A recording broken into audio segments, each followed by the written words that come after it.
parola di oggi è conversione. Conversione, sì, perché il Battista dice convertitevi perché il regno dei cieli è vicino. Ecco, convertire è una parola latina, convertere. È una parola latina che però è più simile al significato ebraico, perché convertere vuol dire volgersi insieme verso, no? E in ebraico, vabbè, la parola sarebbe teshuvah, che non è di per sé una parola biblica, ma deriva dal verbo shuv, che vuol dire girarsi, voltarsi, no? Mentre il greco è leggermente più intellettualistico, perché la parola è metanoia, cioè cambiare nous, cambiare mente, cambiare testa.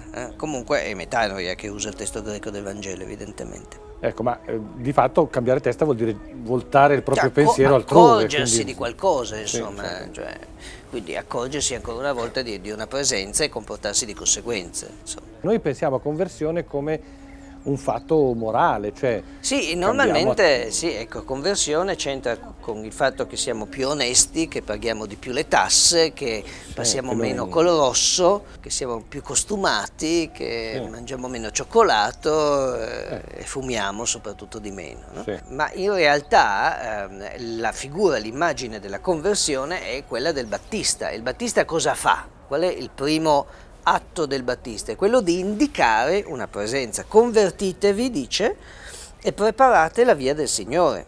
Cioè, poi nel grande testo di Giovanni il Battista dice ecco l'agnello di Dio, cioè indica una presenza, per cui la conversione prima di tutto è riconoscere qualcosa che c'è, riconoscere una realtà che c'è indipendentemente da quello che noi possiamo pensare o da quello che noi possiamo immaginare. Poi la riforma dei costumi viene intanto in quanto io, riconoscendo la realtà che c'è, mi comporto di conseguenza. Evidentemente quando sono, ma è normale, insomma, a un certo punto, quando noi siamo sbracati a casa nostra a guardare la televisione con la birra e le patatine abbiamo un certo comportamento, quando invece arriva un ospite immediatamente ci tiriamo insieme, abbiamo un altro, ci vestiamo, però perché c'è questo? Perché riconosciamo una presenza, riconosciamo che qualcuno sta entrando in casa, e questa è la conversione, quindi non è prima di tutto una riforma di costumi. E infatti Giovanni si arrabbia quando questa presenza non è riconosciuta. Infatti, perché i farisei e i sadducei pongono l'attenzione proprio sull'osservanza della legge, anche se hanno due interpretazioni divergenti dell'osservanza della legge, però il problema è che loro si ritengono già giustificati da quello che fanno. Non credete di poter dire dentro di voi abbiamo Abramo per padre, no? Cioè siamo israeliti.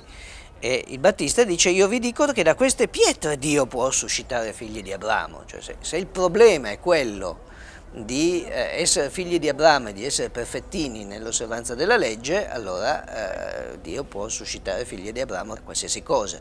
Il problema invece è il riconoscere che qualcosa arriva, il riconoscere che qualcuno arriva, che qualcuno è presente. Infatti dice viene dopo di me colui che è più forte di me. Ma tra l'altro anche Gesù ha questo atteggiamento rispetto per esempio al peccato, no? Quando per esempio mi viene in mente il pianto su Gerusalemme, dice che non ha riconosciuto. Non ha riconosciuto il Signore che è venuto, cioè non è tanto il fatto che sia peccaminosa o non peccaminosa, non hanno capito. Cioè. Non hanno capito, non hanno veduto, non hanno riconosciuto una presenza, perché il peccato e la morale sono sempre delle conseguenze della fede, cioè del riconoscere Cristo che c'è, della fede e della speranza, se vuoi, e della carità, da cui deriva l'atteggiamento diverso nei confronti della vita. Ma se uno si concentra sul fatto che devi fare quello e non devi fare quell'altro, veramente non ha capito niente.